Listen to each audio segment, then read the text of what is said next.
आज सकाळी संजय राजाराम राऊतने छत्रपतींच्या गादीचा आणि शाहू महाराजांच्या गादीचा अपमान मंडलिकांच्या वक्तव्यामुळे कसा झाला याबद्दल मुक्तपणे उघडत होता.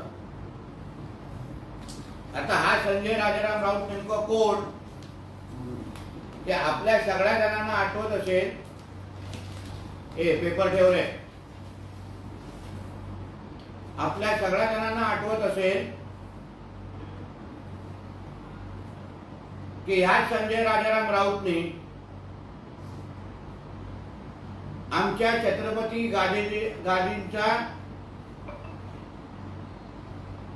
गादीचे पुरावे मागितले होते. म्हणजे छत्रपती गादीचा अपमान किंवा सर्वात मोठा अपमान या संजय राजाराम राऊतनी केलेला होता. आणि त्यानंतर पण हा संजय राजाराम राऊत छत्रपतींना जाऊन भेटतो, त्यांना भगवी शाल घालतो. मग तेव्हा महाविकास आघाडीचे कोल्हापूरचे जे नेते आहेत, जे आज संजय मंडलिकांचा राजीनामा मागतायत,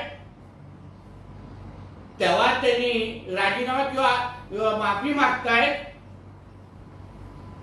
तेव्हा त्यांनी या संजय राजाराम राऊतला माफी मागायला का सांगितली नाही? का असा इशारा दिला नाही की ज्यांनी छत्रपतीच्या गादीचे पुरावे मागितले, वंशजांचे पुरावे मागितले, त्या संजय राजाराम राऊतला आम्ही कोल्हापूरमध्ये पाऊल ठेवून देणार नाही,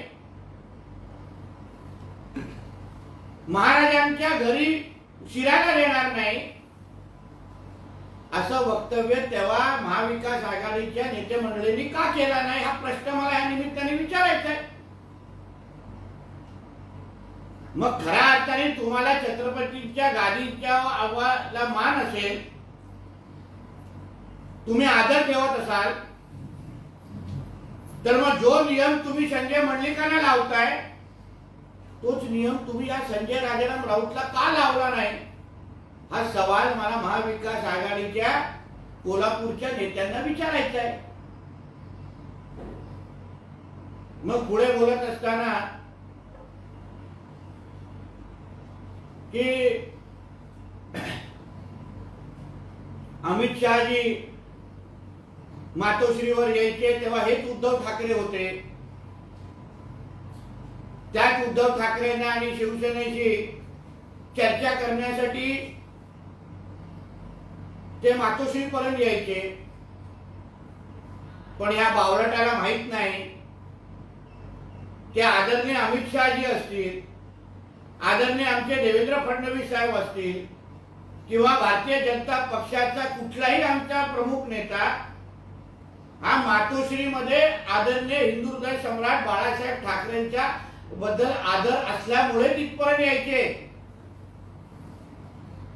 बाळासाहेबांची शिवसेना जी हिंदुत्वावर चालणारी होती, हिंदुत्वाला मोठं करणारी होती, आणि मातोश्रीमध्ये बाळासाहेबांनी वर्षानुवर्ष राहून हिंदुत्वाला बळकट केलं, म्हणून त्या मातोश्रीमध्ये पाऊल ठेवण्यामध्ये आमच्या नेत्यांना काही त्याच्यामध्ये हरकत नव्हती.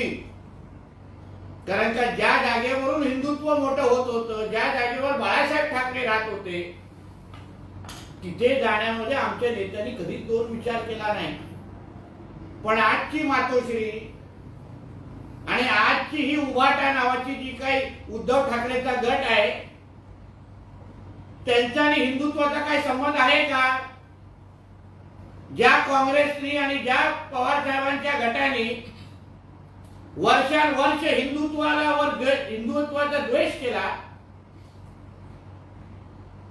आमचा रामाचं अस्तित्व विचारणारे काँग्रेस, त्या काँग्रेसवर जाण्याचे आणि आज त्यांचे पाय चाटण्याचे प्रकार जे उद्धव ठाकरे करतायत, म्हणून त्या शिवसेनेमध्ये आणि ह्या शिवसेनेमध्ये याच्यामध्ये जमीन आसमान फरक असल्यामुळे आज कोणीही तिथे फिरकत नाही. पण अमित शहाजींवर बोट उचलणारे संजय राजाराम राऊत, मला या निमित्ताने तुम्हाला विचारायचं आहे की तुमचे 2.5 ते 3 वर्षापासून जवळपास 4 वर्ष झाली आहेत, तुमची काँग्रेस बरोबर आघाडी आहे, महाविकास आघाडी आहे. जसे आमचे अमित शहाजी असतील, जसे आमचे देवेंद्र फडणवीस जी असतील, जसे आमचे नितीन गडकरी जी असतील, विनोद तावडे जी असतील, राजनाथ सिंह जी असतील, हे वर्ष मातोश्रीवर आले. तुमचा राहुल गांधी एकदा पण त्या मातोश्रीमध्ये का आला नाही उद्धव ठाकरेंना भेटण्यासाठी? हा कधीतरी प्रश्न राहुल गांधींनी आणि काँग्रेसवाल्यांना विचारण्याची हिंमत तरी करा.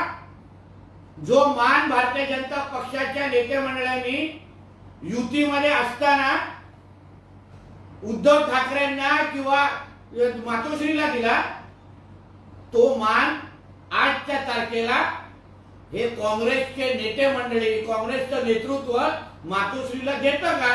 हा प्रश्न जरा संजय राजाराम राऊतला मला या निमित्ताने विचारायचा आहे. धन्यवाद.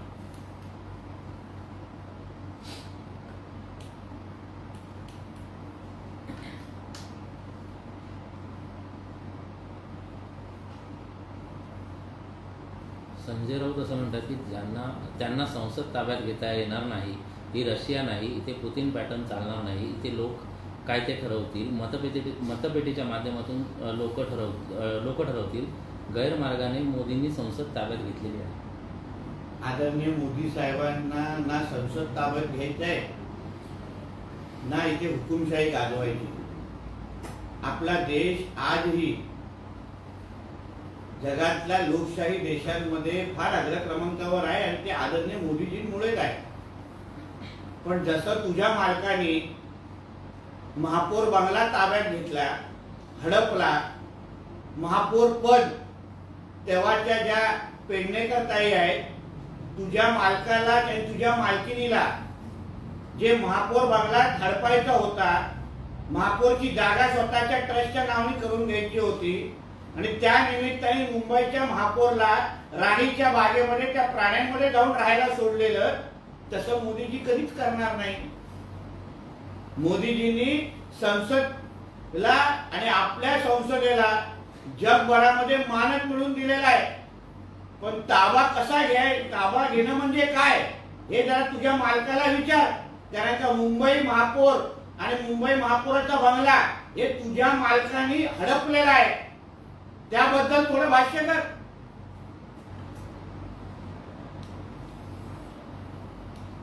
कोल्हापूर हातकणंगले आणि कोकणामध्ये भाजप आणि मिंदे गटाच्या पदाधिकाऱ्यांना जे धमकी सत्र सुरू आहे किंवा जी आमिष दाखवली जात आहेत, याची दखल महाराष्ट्राच्या निवडणूक आयोगाने घ्यायला हवी असं निवडणूक आयोग घेईल ना. तुझ्या सारख्या तीनपाट व्यक्तीकडून आम्हाला लोकांना सल्ले नको आहे. आणि आम्ही आमच्या जनतेशी कसे बोलतो, किती अधिकारवाण्यांनी बोलतो, हा आमच्या आणि जनतेमधले ते नातं आहे आणि संबंध आहे. ज्यांनी एक साधे सरपंचाची पण निवडणूक लढवली नाही, त्यांना मतदारांबरोबर कसे नातं ठेवायचं, कसे संबंध जोपायचे, कशा अधिकारीवाण्यांनी बोलायचं हे त्याला आयुष्यात कळणार नाही. अरे ज्या 40 आमदारांनी ज्यांच्या मतांमुळे आज तू राज्यसभेचा खासदार आहेत ना, त्यांना किती तू शिव्या घातलायस. कारण का आमदारांनी मतदान केलं नसतं तर तू आज खासदार पण नसतात. स्वतःच्या मतदारांना अनादर ठेवणाऱ्या व्यक्तीने दुसऱ्यांना मतदारांबद्दल सल्ले देऊ नये.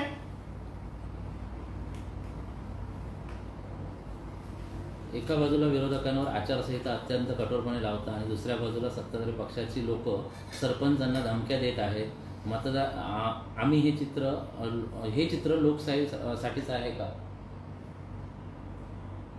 मतदारांना धमक्या आणि सरपंचांना धमक्या कोणी दिले नाही. सरपंचाकडून हिशोब मागितलेला आणि तो माझा अधिकार आहे आणि मी मागणारच. 4 जून नंतर हिशोब घेऊन बसणारच. कारण का त्या गावाचा विकास हा महायुतीच्या निधीच्या माध्यमातून झाला असल्यामुळे सरपंचांना मला काय संदेश द्यायचा होता तो चांगल्या पद्धतीने कळलेला आहे. सरपंचांनी ते आव्हान स्वीकारलेलं आहे आणि त्याचा रिझल्ट आम्हाला 4 जूनला दिसणार आहे. म्हणून माझ्या आणि माझ्या मधले नात्यामध्ये संबंधांमध्ये ह्यांनी लुडबुड करू नये संजय राजाराम राऊतने, एवढं त्या निमित्ताने सांगितलं. गावित जरी शिवसेनेत असले तरी त्यांना कमळावर तिकीट निवडायचं आहे अशी परिस्थिती आहे. ठाणे कल्याणमध्ये गोंधळाचे चित्र आहे. याचे उमेदवार दिल्लीत भाजपचे लोक जाहीर. हे कोण बोलतोय? संजय राऊत. त्यांच्या उभाटाच्या किती उमेदवारांना खरंच मशाल चिन्हावर लढायचंय की हाताचं चिन्ह पाहिजे ह्याचं जरा पहिले चिंता कर आणि मग आमच्या लोकांच्या धनुष्यबाण आणि कमळावर चिंता कर. तुझ्या अर्धे उमेदवारांना मशाल चिन्ह नको आहे. खाजगीत बोलतात, खाजगीत चर्चा करतात ते लोकांपर्यंत हे चिन्ह पोचलत नाही. ह्याच्यापेक्षा हाताचा पंजा द्या, ह्याच्यापेक्षा तुतारी द्या, त्याची पहिली चिंता कर आणि मग बडबड कर.